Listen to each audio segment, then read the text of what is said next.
জয় জগন্নাথ জয় গোপাল। শুভ রথযাত্রা সবাইকে। গতকাল ছিল রথযাত্রা, তাই জন্য আমি আর মা বাবা তিনজনে মিলে বেরিয়ে পড়েছিলাম নবদ্বীপের দিকে। নবদ্বীপ থেকে ওখান থেকে আমরা গেছিলাম মায়াপুর ইস্কনের মন্দিরে। তো আমরা তিনজনে গল্প করতে করতে বেরিয়েও পড়েছিলাম। স্টেশনে আমাদেরকে প্রায় 1 ঘন্টা দাঁড়াতে হয়েছিল ট্রেনের জন্য। আবার ট্রেনেরও জার্নি, ট্রেনে করেও 1.5 ঘন্টা প্রায় সময় লেগেছিল বিষ্ণুপ্রিয়া হল্টে পৌঁছাতে। বাবা তো ঘুমিয়েই পড়েছিল, এত ক্লান্ত হয়ে গিয়েছিল। আমি আর মা বাবাকে দেখে হাসছিলাম, আর মা বারবার বলছে, দেখ দেখ বাবাকে দেখ কিরকম ভাবে ঘুমাচ্ছে, দেখ অবস্থাটা একবার।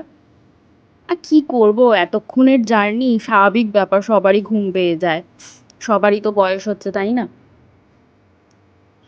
এখান থেকে আমরা পৌঁছে গেলাম খেয়াপাড়ের উদ্দেশ্যে। খেয়া পার করে আমাদেরকে যেতে হবে, বিষ্ণুপ্রিয়া থেকে খেয়া পার করে যেতে হবে মায়াপুরে ইস্কনের মন্দিরে। নদী থেকে মন্দিরটা খুব সুন্দর দেখা যায়, খুব ভালো লাগে দেখতে। যেরকম আমাদের বালি ব্রিজ থেকে দক্ষিণেশ্বরের মন্দিরটা দেখা যায়, ঠিক সেরকমই। দেখুন ওই যে কি সুন্দর দেখা যাচ্ছে ইস্কনের মন্দির। এই ছিল ইস্কনের মন্দিরের মেন গেট। এখান থেকে ঢুকেই ভেতরে যে মন্দিরগুলো রয়েছে বা মিউজিয়াম যেগুলোই রয়েছে সেগুলো দেখা যাবে।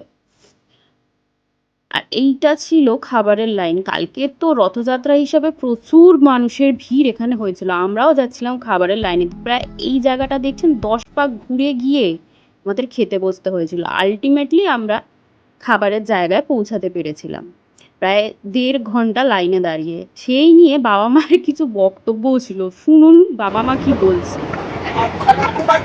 কতক্ষণ পর খেতে বসলো মা? তাও 1.5 ঘন্টা লাইনে। 1.5 ঘন্টা লাইনে? বাবা, বাবা কতক্ষণ পর খেতে বসলে? বাবা কতক্ষণ পর খেতে বসলে? হ্যাঁ,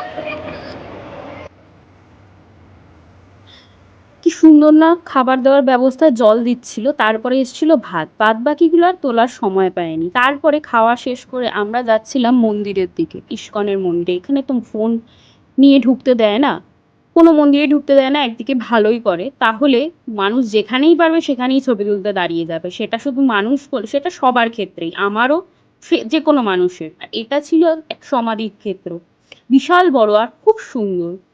এখান দিয়ে জগন্নাথ মহাপ্রভুর রথ যাবে, আর এইদিকে একটা গেট আছে, ওখান দিয়েই ঢুকবে। তাকে দেখতে পাইনি ঠিকই, কিন্তু কাউকে না কাউকে তো দেখেছি জগন্নাথ দেবকে। তো তাকে দিয়ে আজকের এই ব্লগটা শেষ করলাম। জয় জগন্নাথ জয় গোপাল।